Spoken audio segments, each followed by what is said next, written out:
बाहेर पायलट बिलट असेल ते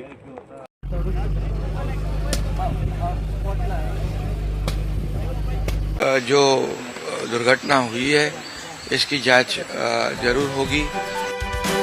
দুর্ঘটনা না ষড়যন্ত্র, অ্যাক্সিডেন্ট না সাবোটাজ, প্রশ্ন কিন্তু উঠেই গেল। আপনারা জানেন যে আজকে সাত সকালেই মহারাষ্ট্রে বড়সড় প্লেন দুর্ঘটনা এবং সেখানে মারা গেছেন মহারাষ্ট্রের যিনি এখন ডেপুটি সিএম উপমুখ্যমন্ত্রী অজিত পাওয়ার সহ 5 জনের মৃত্যু হয়েছে একটা বেসরকারি কোম্পানির প্লেন দুর্ঘটনাতে। ছোটখাটো প্লেনগুলো যেগুলো রাজনীতিবিদরা ব্যবহার করেন ভোটের প্রচারের জন্য। এই অজিত পাওয়ার প্রচারের জন্য যাচ্ছিলেন, এই যে বারামতিতে যাচ্ছিলেন, যেটা এই অবিভক্ত এনসিপির অন্যতম প্রধান ঘাঁটি ছিল বারামতি, সেখানে জেলা পরিষদের নির্বাচন চলছে, সেখানে যাচ্ছিলেন। আজকে একেবারে দেখলাম সকাল 8:30 নাগাদ, 8:45 নাগাদ অজিত পাওয়ারের এই বিমান, চার্টার্ড বিমান দুর্ঘটনার মধ্যে পড়লো এবং এখানে বারামতিতে দুর্ঘটনার মধ্যে পড়েছে এবং দুর্ঘটনার পড়ার সঙ্গে সঙ্গে প্লেন ক্র্যাশ হয়ে বিস্ফোরণ হয়ে সঙ্গে সঙ্গে আগুন জ্বলে গেছে। কারোর বাঁচার কোনো চান্স ছিল না, কেউ বাঁচেও নি। উপমুখ্যমন্ত্রী অজিত পাওয়ারের মৃত্যু হয়েছে, তার সঙ্গে 2 জন নিরাপত্তা রক্ষী ছিলেন, তাদেরও মৃত্যু হয়েছে এবং এই বিমানের পাইলট যিনি ছিলেন এবং একজন বিমান কর্মী ছিলেন তারও মৃত্যু হয়েছে। পাইলট ছিলেন সম্ভাবী পাঠক, এমনটাই জানা যাচ্ছে, তারও মৃত্যু হয়েছে। ভয়ঙ্কর দুর্ঘটনা। এই দুর্ঘটনা তদন্তের জন্য ইতিমধ্যেই কমিটি গঠন হয়ে গেছে। এই যে ডিজিসিএ থেকে, director general of civil aviation, DGCA থেকে তদন্তের জন্য টিম গঠন হয়েছে এবং জানা যাচ্ছে যে শেষ মুহূর্তে বিমানে মারাত্মক টেকনিক্যাল ত্রুটি এবং অস্থিরতা দেখা দিয়েছিল। অবতরণের চেষ্টা করেছিলেন পাইলট, কিন্তু নিয়ন্ত্রণ হারিয়ে ফেলেন। দুর্ঘটনা ঘটে, সঙ্গে সঙ্গে আগুন ধরে একেবারে বিস্ফোরণ হয়। কারোর বাঁচার কোনো সম্ভাবনা ছিল না। মহারাষ্ট্রের পুনে জেলার বারামতি এলাকার একটি ছোট চার্টার্ড বিমান, তাতে যাচ্ছিলেন অজিত পাওয়ার উপমুখ্যমন্ত্রী, তারপরে দুর্ঘটনার মধ্যে পড়ে। ঠিক কিভাবে ঘটলো দুর্ঘটনার পরবর্তীকালের ছবি দেখুন আপনারা।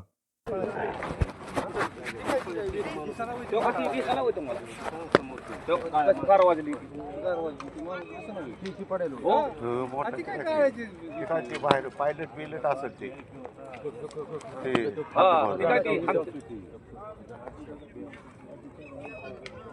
कसं झालंय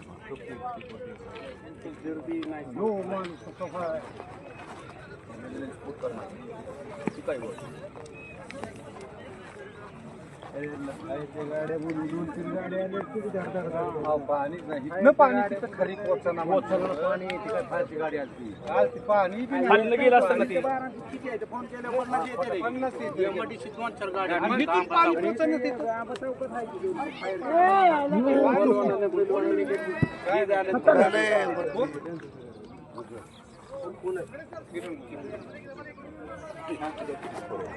phone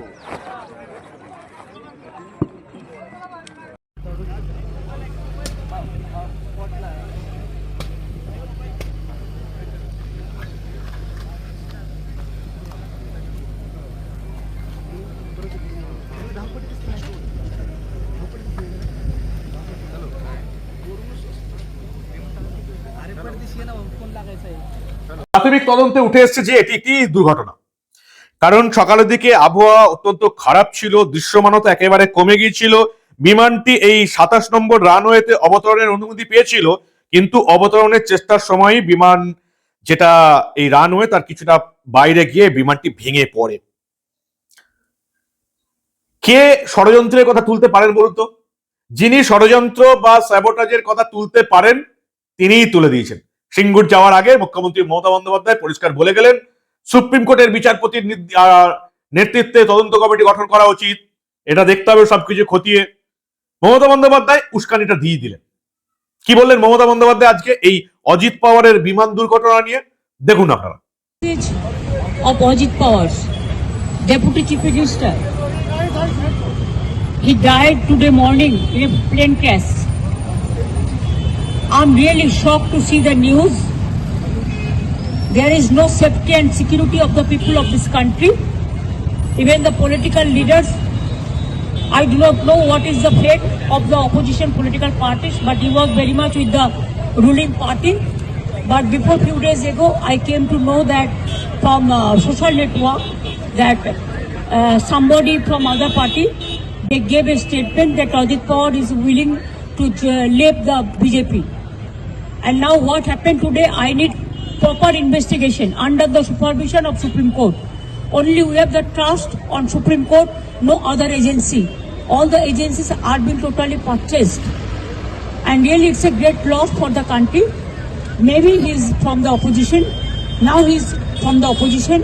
But tomorrow he's supposed to join the original force of their party. My condolences to the family, Maharashtrian.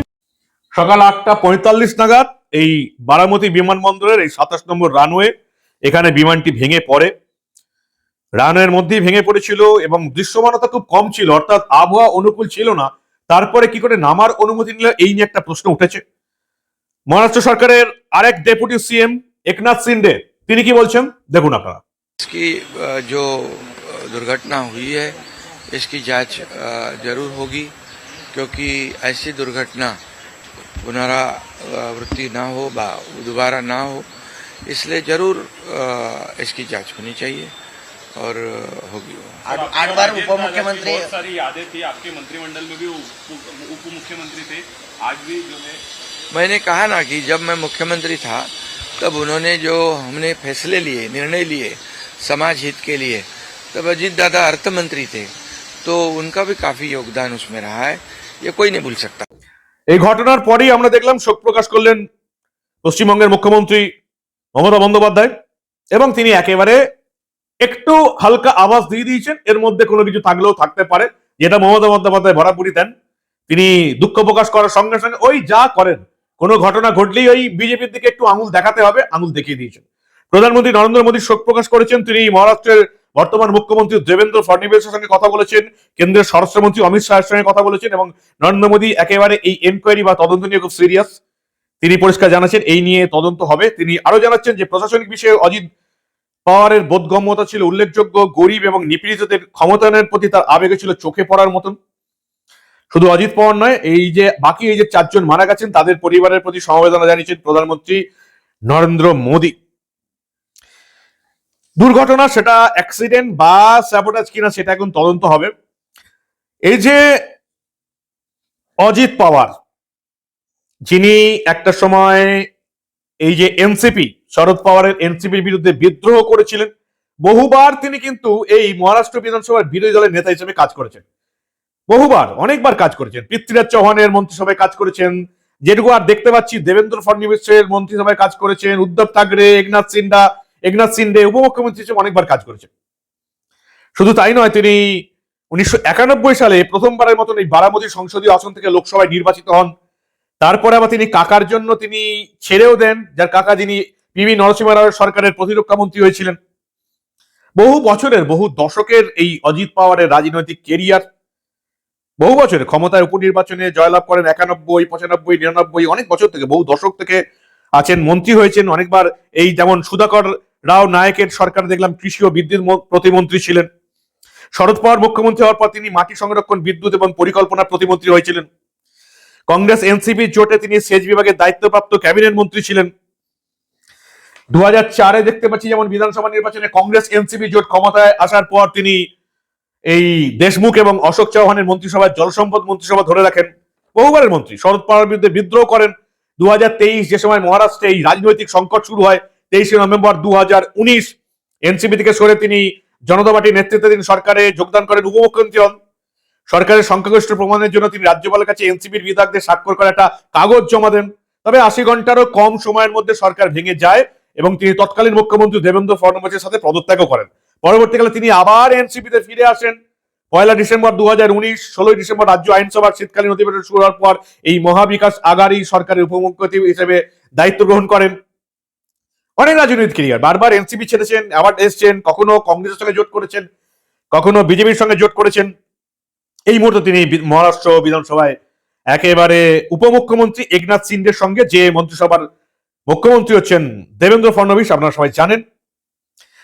তার বিরুদ্ধে তহবিল আত্মসাতের অভিযোগ উঠেছিল 2012 সেপ্টেম্বর। 70,000 কোটি টাকার তহবিল আত্মসাতের অভিযোগ ওঠে, যে অভিযোগগুলো করেছিল মহারাষ্ট্রের আমলা বিজয় পালধারে। তিনি একটা ভয়ঙ্কর মন্তব্য করেছিলেন, যার জন্য বিতর্কের মধ্যে পড়েছিলেন। 7 এপ্রিল 2013 ইন্দাপুরে একটা ভাষণের সময় তিনি ভয়ঙ্কর মন্তব্য করেছিলেন। ওখানে এই সময় এই যে জল সরবরাহে অক্ষমতার প্রতিবাদে কর্মীদের 55 দিনের অনশন চলছিল, সেখানে তিনি প্রতিক্রিয়া দিয়েছিলেন যে জলের অভাব পূরণ করার জন্য তিনি কি বাঁধে প্রস্রাব করবেন। এই মন্তব্য নিয়ে গোটা ভারতবর্ষ জুড়ে তিনি সমালোচিত হয়েছিলেন। পরবর্তীকালে তিনি প্রকাশ্যে ক্ষমা চেয়েছিলেন। অজিত পাওয়ার, যিনি আজকে এই প্লেন দুর্ঘটনায় মারা গেলেন, মহারাষ্ট্র সরকারের উপমুখ্যমন্ত্রী, মমতা বন্দ্যোপাধ্যায় বলছেন ওই একটা সন্দেহের বাতাবরণ তৈরি করে দিলেন, যেটা তার কাজ। যেহেতু এই মুহূর্তে বিজেপি সরকারের সঙ্গে তিনি কোলাবোরেশনে আছেন, মমতা বন্দ্যোপাধ্যায় বলার চেষ্টা করলেন তিনি নাকি বিজেপি ছাড়ার চেষ্টা করছেন, এই জোট সরকার থেকে বেরিয়ে আসতে চাইছিলেন। যদিও এখন অব্দি যেটা প্রাথমিক অনুমান, প্রাথমিক যেটা তদন্তের পর জানা গেছে, একেবারে পিওরলি দুর্ঘটনা। আবহাওয়া একেবারেই অনুকূল ছিল না, কেন ওই সময় নামতে অনুমতি দেওয়া হলো এই নিয়ে ডিজিসিএ তদন্ত করবে। তবে তদন্তের ফলে কি কি উঠে আছে সেদিকে আমাদের নজর থাকবে। এরকম বড় নেতার মৃত্যু হলে, বিশেষ করে যদি প্লেন দুর্ঘটনায় মৃত্যু হয়, তাহলে একটা বিতর্কের জন্ম নেবেই, যেটা এই মুহূর্তে মমতা বন্দ্যোপাধ্যায় তৈরি করে দিলেন। তবে নরেন্দ্র মোদী দৃষ্টি রাখছেন এবং এটার পূর্ণাঙ্গ তদন্তের রিপোর্ট শুধুমাত্র মহারাষ্ট্র মন্ত্রিসভায় নয়, কেন্দ্রীয় সরকারের কাছেও জমা পড়বে। কি বলেন আপনারা? আপনাদের মূল্যবান এবং গুরুত্বপূর্ণ মতামত জানান দা নিউজ বাংলার কমেন্ট সেকশনে। দেখতে থাকুন দা নিউজ বাংলা। আমরা আবার ভারতীয় রাজনীতিতে বা ভারতীয় রাজনীতির বিভিন্ন ঘটনা, দুর্ঘটনার এরকম অনেক ঘটনায় চেপে রাখতে দেব না।